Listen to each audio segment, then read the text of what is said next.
gone to talk to Tony Southgate. Thank you to Andy for talking to us there. Tony, come and join us just for a moment, because we were just talking to Andy Wallace about him being a driver and taking this to the very edge and to achieve what they achieved with TWR. You obviously worked very closely with TWR to design this car. What was the initial brief from Tom Wokinshaw at the time? Well, it's quite simple. He said you can do anything you like as long as it's got a Jaguar V12 engine in it. And that's a big engine to shoehorn into the back of a racing car, isn't it? I think it was the biggest engine I'd ever seen at the time, because I was conditioned to race engine, full race engine, which is designed from the word go to be small, compact and light and whatever. But of course, the Jaguar engine is a road car engine, and needed a lot of work to make it suitable for racing, to get the weight down, lower it, and all that sort of thing. And anyway, we managed to overcome the weight and the size of it, so we ended up with a good package in there. Yeah, absolutely. Well, of course, what you really had to do was to beat Porsche. They were the guys to beat. They dominated Le Mans up until that point. What did you study about Porsche at the time to try and get one over on them? Well, of course, that was the Porsche was a genuine race car. The engine, everything was designed purely for the racing. However, they did have there were several flaws, I thought, with the Porsche. Although it was all conquering, winning everything, because the opposition wasn't that strong, I suppose, at the time. But there were just loads of Porsches. It was a flat engine, flat configure, a flat 6 turbo engine. Which meant it didn't lend itself for ground effect, that is Venturi tunnels underneath the car, which you need a lot of room to pass a lot of air through. And so the V12 was perfect for that, because it was basically a very narrow engine, so that I could produce some very large Venturi tunnels, which you can see on the cars now. They used to be even bigger than that. They later got us to reduce the size of them, trying to slow us down. And that was one key area. The other area was the structure. The structure on the Porsche was quite flimsy, I thought, and you need a very strong structured chassis, you call it, to transmit all the feedback through the suspension to the driver. So the more rigid it is, between the wheels, the better handling and better feedback you get. And so we went to a full carbon monocoque, which is what the Jaguar is, the XJ9. And when I say full, what you see is the structure. Take the tail off and the nose off, and the rest of it is actually like a road car. It's the frame.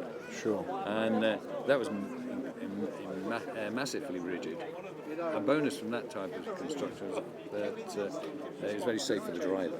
Yeah. It was a bulletproof structure to be in if you're in the unfortunate position of having an accident. And of course, Win Percy tried that at the time. Yes, it must be quite a relief as a designer to see someone climb out of that car. Well, that was a massive scare, because it was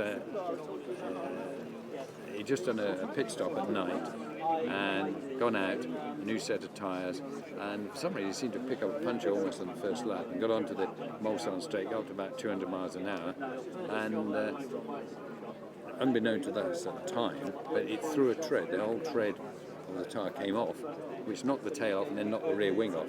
When you're doing 200 miles an hour, it means you've had it. The car just turned sideways and it barrel rolled, went over and over, and then eventually he said it just stopped. It was all quiet. He looked around, he thought, oh, I'm still here, clicked the seat belt, stepped out and ran behind the arm coat, and he wasn't scratched. He had some scuff marks on his helmet. Very lucky. And that was it, because the structure, it just bounced on all the corners because it's so rigid, and he was totally protected. So I was very pleased with that. He thanked me for that. Imagine he did. Well, Tony, you are I don't think it's anything short to say you're a legend in race car design, and you've designed so many iconic race cars throughout your very long career. When you look back at the XJR9, you look back at that Group C era, it was really special times, wasn't it, for sports car racing? I would say it's most likely the best ever. I can't think of another period of sports cars that were, certainly modern times, I mean, ignoring, say, pre-war or whatever, but modern times, that were quite as comparable, because there was a terrific following. Group C was very, very popular. And that was really one of its downfalls. It was too popular, I think, because the Bernies of this world and the FIA didn't really like it, because it detracted from Formula One. We get big crowds, massive followings. I mean, Le Mans, you get 250,000 people there. We get 50,000 Brits had turned up, yeah. and the flag waving was unbelievable. It was really exciting stuff. Yeah. So it became a bit too successful, and they tried to slow us down and change the engines and all that. And nobody wanted to do that, and eventually they sort of finished it off, which is a great pity because it could have gone on for years. Well, of course, you're here with so many of the ex-employees and team members of TWR. I've just spotted Alan Scott over there. Is it nice to get back with all of the old crew and see them all again?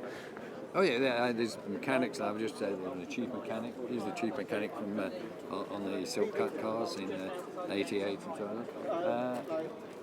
I haven't seen them for I don't know, like 30 years. I didn't recognise him when he first appeared. Actually, he said, "You recognise me?"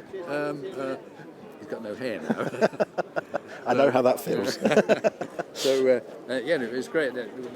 Supposedly, there's up to 70 TWR employees going to turn up today, which would be fantastic. Super. Just hope I can recognise them, and they can recognise me. Well, Tony, it's a real pleasure to have you here with us here at the Summer Jaguar Festival for 2019 in these lovely surroundings of Blenheim Palace. Stunning, isn't it? It's lovely, and the weather's come out for you because they knew you were coming, so they thought that we'll book this summer for you. Yeah, I don't like the cold. It's really good to see you, so thank you so much for joining us.